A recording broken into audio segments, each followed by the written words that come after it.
ফেরেশতা, তোমরা দেখো না আমি দেখি। এক সাহাবী বলে ফেললেন, নাঈম বিন বশীর, ইয়া রাসূলুল্লাহ, এই 3 বছরের বাচ্চাটার মালিক কে হবে? বিশ্বনবী বললেন, বাইতুল মাল থেকে তাকে একটা মা দান করা হবে। তোমাদের মধ্যে এমন কেউ আসুনি বাচ্চাটারে পালতে নিবা?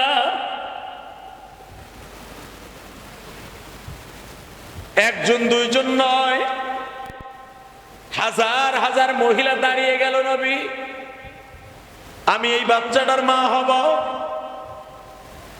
হাজার হাজার পুরুষ দাঁড়িয়ে গেল, নবী এই বাচ্চার বাবা হব। বিশ্ব নবী বললেন, তোমরা জানো না, তোমরা তারে 30 ক্যাট দিতে পারো, এটা অবৈধ বাচ্চা। মনে রেখো, এই বাচ্চাটার যদিও বৈধ বাবা দুনিয়ায় কেউ নাই, সারা দুনিয়ার ভিতরে যদি নেককারিনী কোন মহিলার বাচ্চা থেকে থাকে, এই বাচ্চাটা হলো সেই নেককারিনী মহিলার বাচ্চা।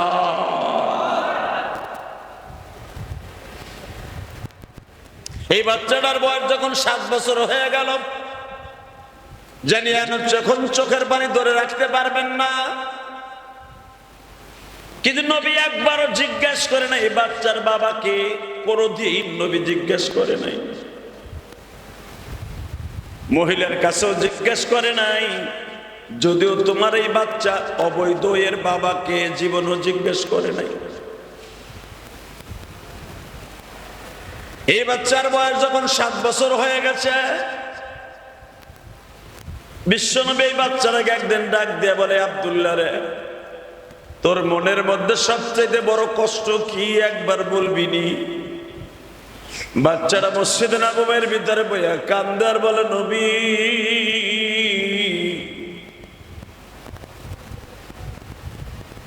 আমি 3 বছর বয়সে জানতাম না আমার মাকে পাথর মেরে মেরে ফেলেছে।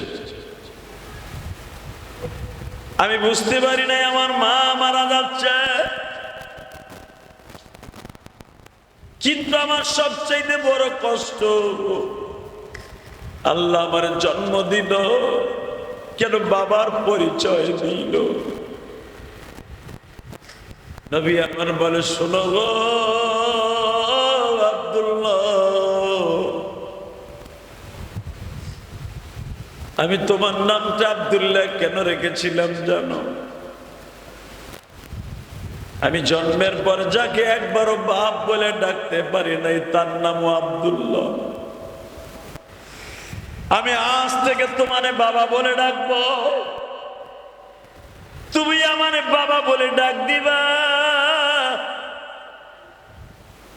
আব্দুল্লাহ ডেকে ডেকে বলে, এর চাইতে পারে সৌভাগ্যবান কে আছে গো? আমি বিশ্বনবীর বাপ বলে ডাক দিব।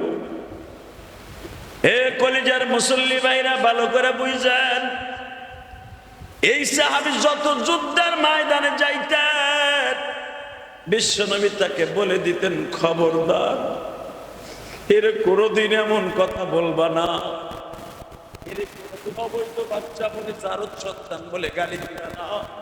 এই বাচ্চার কোনো দোষ ছিল না, এর মা একটা জান্নাতি মহিলা। মারিয়াম যেরকম জান্নাতি মহিলা, এর মাও জান্নাতি মহিলা। সুবহানাল্লাহ বলেন। বাপের দরকার নাই, আল্লাহ বাপ সারা ছেলে হয়ে জন্ম দিয়ে দেখায় দিছে, বাপের পরিচয় ছাড়াও সন্তান জন্ম দিয়ে দেখায় দিছে, ঠিক না বেঠিক? আব্দুল্লাহ যখন জিহাদের ময়দানে নামতেন, বড় বড় প্রবীণ সাহাবী তার দিকে তাকায় থাকতেন। এত জশলাদের সাথে, এত বাহাদুরিতার সাথে যুদ্ধের ময়দানে যুদ্ধ করতেন, মনে হইতো সমস্ত বেঈমানগুলা তার শক্তির কাছে পরাজিত হয়ে যাইত। হঠাৎ করে আব্দুল্লাহ একদিন বিশ্বনবীর কাছে বললেন, তখন আব্দুল্লাহ যুদ্ধের ময়দানের জন্য প্রস্তুতি হন নাই, ছোট্ট। জিজ্ঞেস করলেন, ইয়া রাসূলুল্লাহ, আমি কি আমার বাবাকে কোনোদিন, আপনি যদি জিজ্ঞেস করেন আমার বাবাকে, যদি সে মুসলমান হয় অবশ্যই আমার কাছে স্বীকার করবে, বিশ্বনবী বললেন, আব্দুল্লাহ রে, যেই পরিচয়টা তোমার জন্মের পরে তোমার বাবা দেয় নাই, কিয়ামতের মাঠে তোমার বাবারে বাপ বলে পরিচয় পাইবা। সুবহানাল্লাহ বলেন না? যেই বাবার কথা তোমার মাও বলে যায় নাই, আমি নবীও জিজ্ঞেস করি নাই, তোমার এখন জিজ্ঞাসা করে নতুন কষ্ট নেওয়ার দরকার নাই। ভালো করে বুঝবেন গো দোস্ত, বিশ্বনবী ইন্তেকাল হয়ে যাওয়ার পরে আব্দুল্লাহ ছোট্ট মানুষ। ওমরের জামানায় আব্দুল্লাহ যুদ্ধ করতেন, ওসমানের জামানায় যুদ্ধ করতেন। মনে হইতো ওমরের জামানায় যুদ্ধের ময়দানে যখন নামতেন, বড় বড় বাহাদুররা তার চোখের সামনে ধুলার মতো মনে হইতো। আল্লাহু আকবার জোরে বলতে পারে না? সে মনে করতো শুকনা পাতা আমার সামনে। এত বড় বাহাদুর ছিল আব্দুল্লাহ। হাদিসে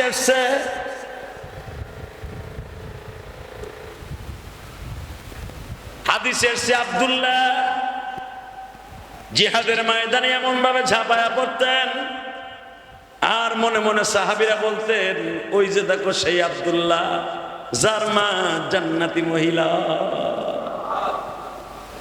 কোনদিন তাকে অবৈধ বলে সাহাবী বলে কোনদিন গালি দেয় নাই।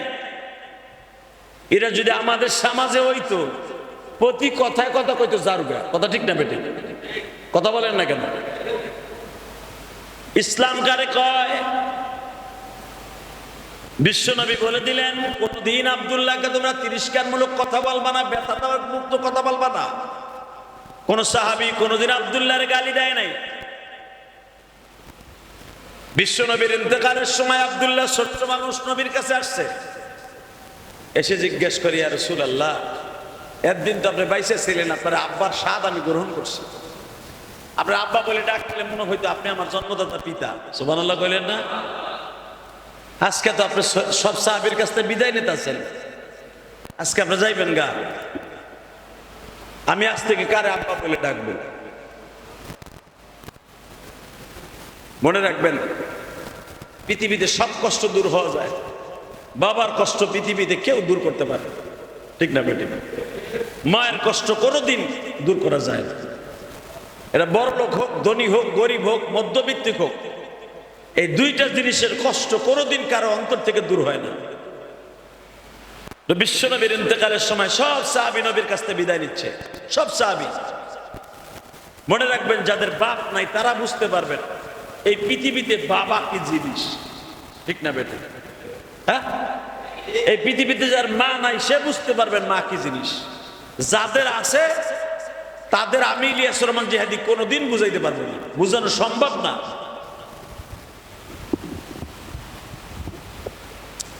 আব্দুল্লাহ বিশ্বনবীর সামনে বসলেন। আপনাদের জানা আছে, বিশ্বনবী যেদিন ইন্তেকাল করবেন, যেদিন বিশ্বনবী বিদায় নিয়ে চলে যাবেন, ওদিনকে এক এক করে সব সাহাবীর কাছ থেকে বিদায় নেয়। সুবহানাল্লাহ বলেন। 10 জন, 20 জন, 25 জন, 50 জন করে বিশ্বনবীর রুমের মধ্যে ঢুকছে। 5 দিন ধরে বিশ্বনবীর কাছ থেকে খালি বিদায় নিচ্ছে। নবী অসুস্থ, দেখতে গেলেই নবী বলতেন, আমার সময় শেষ, চলে যাব, দোয়া করুন। সুবহানাল্লাহ বলেন না? আহমদ শফী সাহেব রহমাতুল্লাহ আলাইহি, আল্লাহর কুতুব, জান্নাতি মহাপুরুষ, হুজুর হসপিটালের বেডে শোয়া। যখনই তার ছাত্ররা তার দেখতে যাইতেন মৃত্যুর আগে, আগের সপ্তাহে হুজুর অসুস্থ হইলেন, আসগর আলী হসপিটালে বলে, হুজুর যত ছাত্ররা তারা দেখতে যাইতেন হাতের ইশারা দিয়ে বলতেন, সময় হয়ে গেছে, দোয়া করুন, আমার মালিকের সাথে যাওয়ার টাইম হয়ে গেছে। আল্লামা শামসুল্লাহ ফরিদপুরি রহমাতুল্লাহ আলাইহি, আমার গোপালগঞ্জের বাপ, আমার গোপালগঞ্জের সন্তান। আরে গোপালগঞ্জে শুধু বঙ্গবন্ধু শেখ মুজিবুর রহমানই জন্ম নেয় নাই বেটা, গোপালগঞ্জে আল্লামা শামসুল্লাহ ফরিদপুরিও জন্ম নিয়েছে। কথা বলেন না কেন? একই থানার একই গ্রামে জন্ম নিয়েছে আল্লামা শামসুল্লাহ ফরিদপুরি। অনেকে নতুন নতুন পড়ের পর ডায়লগ দেয়, গোপালগঞ্জকে মানচিত্র থেকে বিলীন করে দিবে, থাপড়ায় গালে সল ফাড়ায় বেলা। গোপালগঞ্জে শুধু বঙ্গবন্ধু শেখ মুজিবুর রহমানই জন্ম নেয় নাই। দোষ করলে তার মায়া করতে পারে, দোষ করলে শেখ মুজিবুর রহমান করতে পারে, গোপালগঞ্জে দোষ করে নাই। কথা বলেন না কেন?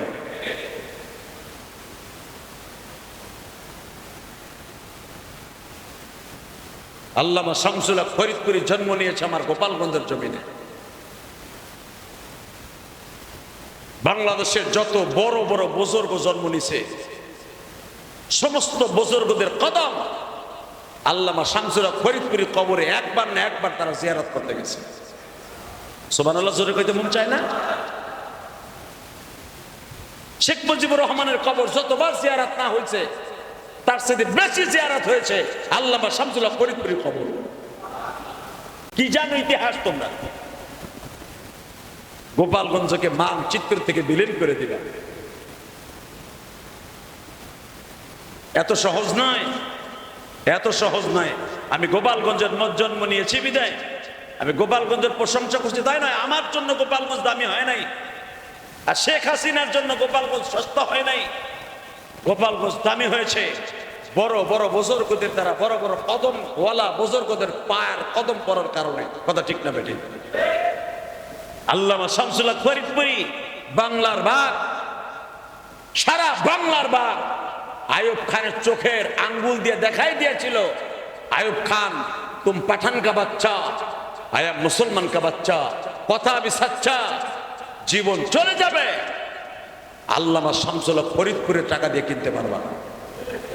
সেই আল্লামা শামসুল হক ফরিদপুরি, আল্লামা শামসুল হক ফরিদপুরি ইন্তেকাল হয়ে যাবে, হসপিটালের বেডে শোয়া। ডাক্তার তার হাত ধরে বসে আছে, আল্লাহর কুতুবের জিহ্বাটা লড়তাছে। জিজ্ঞেস করা হলো, হুজুরের জীবনেতে দেখবেন মৃত্যুর আগ মুহূর্তের অবস্থা। জিজ্ঞেস করা হলো, হুজুর কেমন লাগে?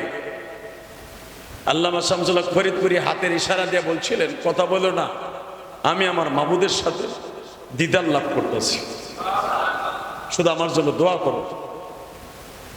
এই জন্য কোন মৃত্যু ব্যক্তির পাশে যখন আপনারা দেখতে যাবেন, কোন মৃত্যু ব্যক্তিকে দেখতে যাবেন, তখন তারে যে বলা যাবে না আপনি কেমন আছেন। যখন দেখবেন লোকটা চলে যাবে আর বাঁচবে না, তখন মুসলমানের নিয়ম হলো তার কানের কাছে যেয়ে বলা, লা ইলাহা মুহাম্মাদুর, জোরে মুহাম্মাদুর সাল্লাল্লাহু আলাইহি সাল্লাম, এই কথাটা বলা। আল্লামা শামসুল হক ফরিদপুরি এত বড় বুজুর্গ ছিলেন। আরে আল্লামা শামসুল হক ফরিদপুরি এই হাফিজুর হুজুর রহমাতুল্লাহ কামরূপ উচ্চরের জমিনে আল্লাহর কুতুব ঘুমিয়েছে। আলহামদুলিল্লাহ বলতে পারলো না?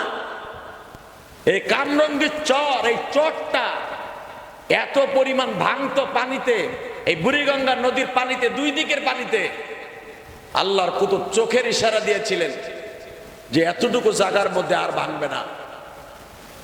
এখনো পর্যন্ত সেই জায়গাটা ভাঙবে না। আল্লাহ ওয়ালাদের চোখের ইশারা বেটা, এটা আমার মতো নাজায়েজ ইলিয়াস রহমান জিহাদির চোখের ইশারা না। আরে আমি দোয়া করলেও দোয়া কবুল হয় না, আর আল্লাহর কুতুবরা খালি চোখ দিয়ে চাইলে তাই কবুল হয়ে যেত।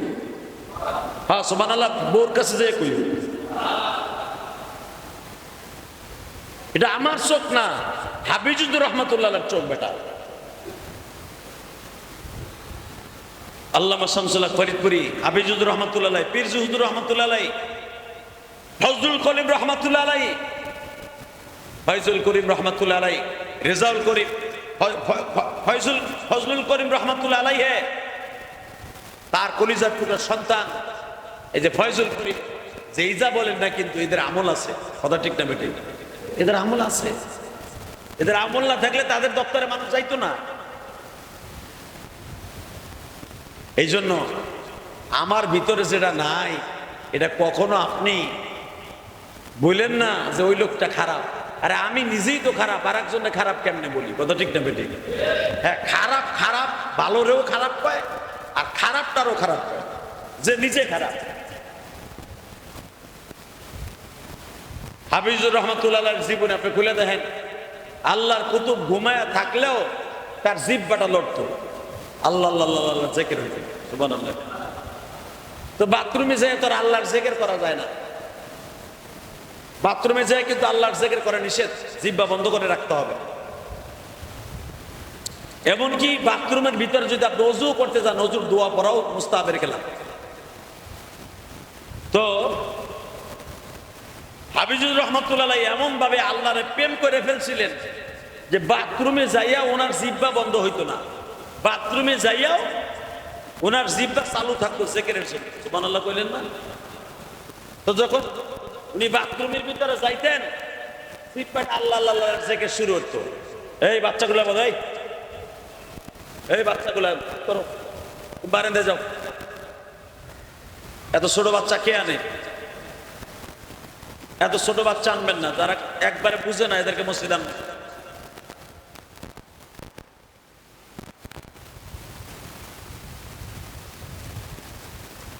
হাফিজুর রহমাতুল্লাহ আলাইহি জিহ্বা দিয়ে আল্লাহ আল্লাহ জিকির করতেছে। ইন দি মিন টাইমে পায়খানার ভিতর যাইয়াও, বাথরুমের মধ্যে যাইয়াও আল্লাহ আল্লাহর জিকির জিহ্বা লড়তেছে।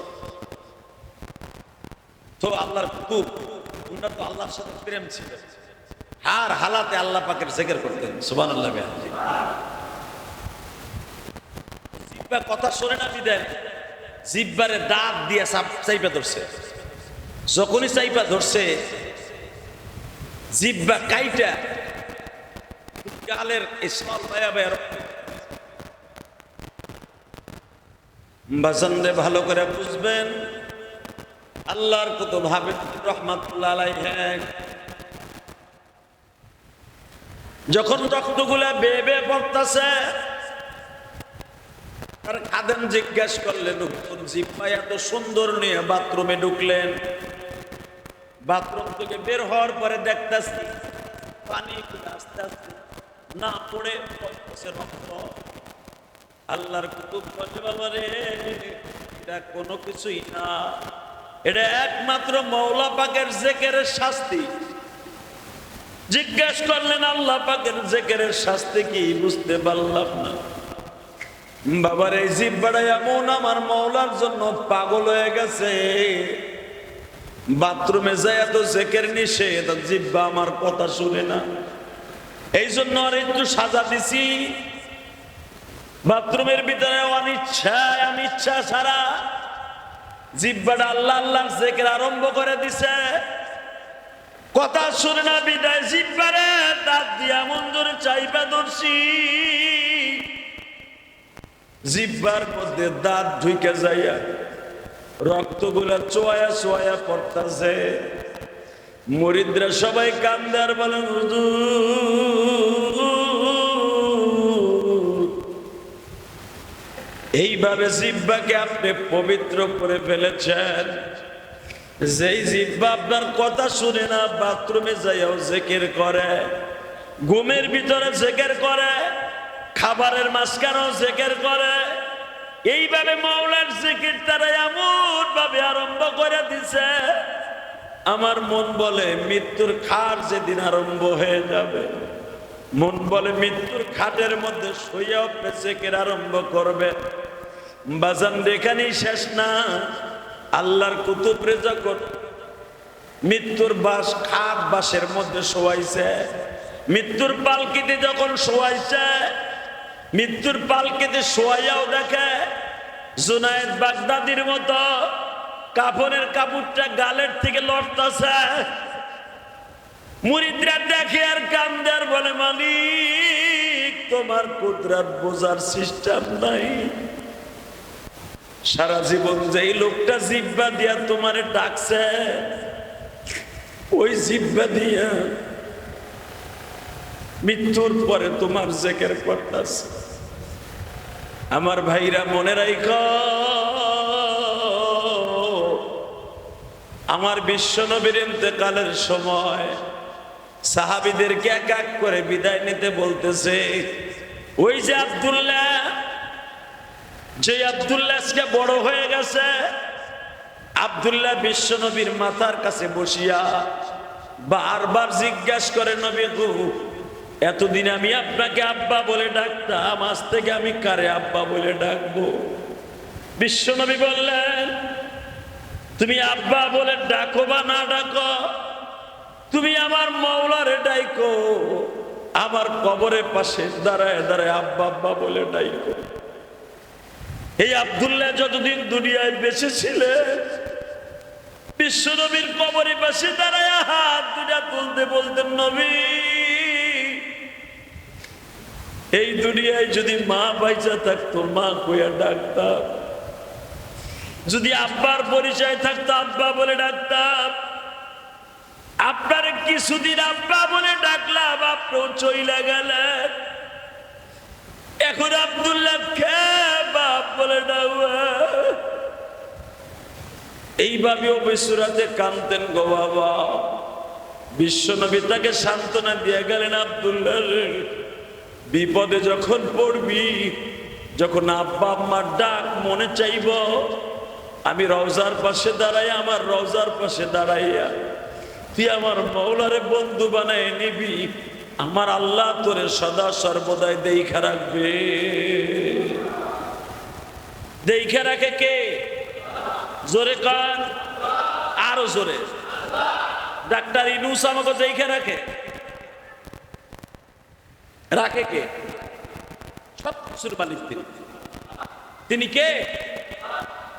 রাসূলের একজন সাহাবী ছিলেন মদিনার ভূখণ্ডে। ওই সাহাবীর বাড়িতে আমি এই বছর আসরের নামাজ পড়ছি। আলহামদুলিল্লাহ বলেন। এই বেটাটার আওয়াজ বন্ধ কর।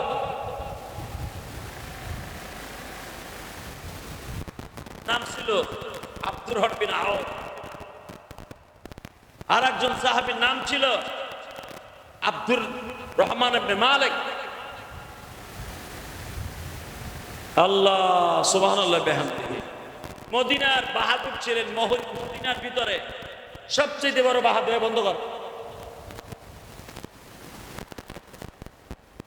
মদিনার মধ্যে যেরকম মক্কার মধ্যে একজন বাহাদুর ছিলেন, নাম ছিল তার ওমর। কি নাম? জোরে, আরো জোরে।